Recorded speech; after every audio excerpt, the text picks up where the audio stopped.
మీరు కూడా ఈ వారాహి నవరాత్రుల్లో మీ ఇంట్లో వారాహి అమ్మవారి పూజ చేయించుకోవాలనుకుంటున్నారా?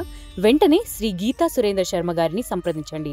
7386777908 9059742203. సో కాశీకి పోయినప్పుడు అక్కడ వారాహి అమ్మవారి గుడికి తప్పకుండా పోతారు. ముఖ్యంగా మన తెలుగు వాళ్ళు ఎక్కువ పోతారు. పోయినప్పుడు ఏంది అంటే అమ్మవారిని డైరెక్ట్ చూడనియరు, పైకెళ్ళే చూడాలన్నమాట. డైరెక్ట్ అమ్మవారి ఫేసు ఒక పాదం ఇంతే కనిపిస్తుంది, మొత్తం విగ్రహం కనిపించదు. ఎందుకు అనంటే అమ్మవారి శక్తి అంత వైబ్రెంట్గా ఉంటుంది అన్నమాట. ఆమె శక్తికి మనం నిలబడలేము. ఆమె ముందు కంప్లీట్గా కూడా క్లోజ్ చేసారు అనమాట, మీదికెళ్ళే చూడాలి అంతే. ఎవరికి కూడా డైరెక్ట్ చూడడానికి ఉండదు. ఓన్లీ పూజారులు ఎవరైతే అక్కడ రెగ్యులర్గా పూజ చేసేవాళ్ళు ఉంటారో వాళ్ళకు కూడా ఒక టైమింగ్ ఉంటుంది. ఎవరు రాకముందే గుడికి పూజ కంప్లీట్ చేసుకొని పైకి వచ్చేసేస్తారు. సో జస్ట్ పైకి వెళ్ళి చూడడమే. స్పెషల్లీ అమ్మవారికి బాగా పూజలు చేసే ఒక పంతులు గారు చెప్పిన విషయం అన్నమాట ఇది. అది విన్నప్పుడు నిజంగా ఒకటి అనిపించింది, అది చెప్తా. నేను ఫస్ట్ ఏం చెప్పిండు అనేది చెప్తా. అయితే ఆయన చెప్పింది ఏంది అని అంటే, బేసిక్గా శ్రీచక్రం ఉంటుంది కదా, వెరీ పవర్ఫుల్. ఎక్కడ ఏ అమ్మవారి గుడికి పోయినా కానీ శ్రీచక్రం చూస్తాం మనం.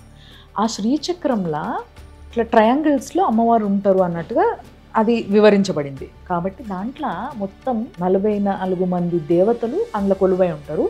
దాంట్లో ముఖ్యంగా టాప్ల మధ్యలో లలిత అమ్మవారు ఉంటుంది.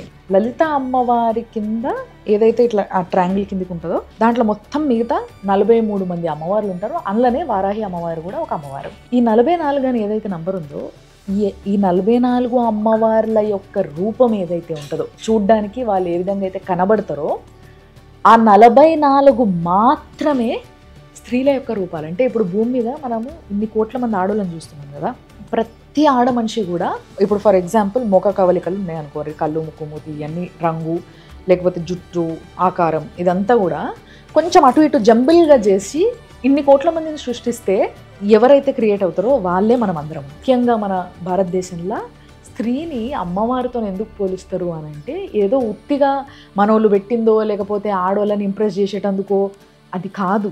నిజానికి కూడా ఆ శ్రీచక్రంలో ఉన్న అమ్మవార్ల యొక్క రూపం నుంచే, అంటే బ్రహ్మదేవుడు వాటిని రిఫరెన్స్ కింద తీసుకొని తయారు చేసిండు అనమాట అందరు ఆడోళ్ళని.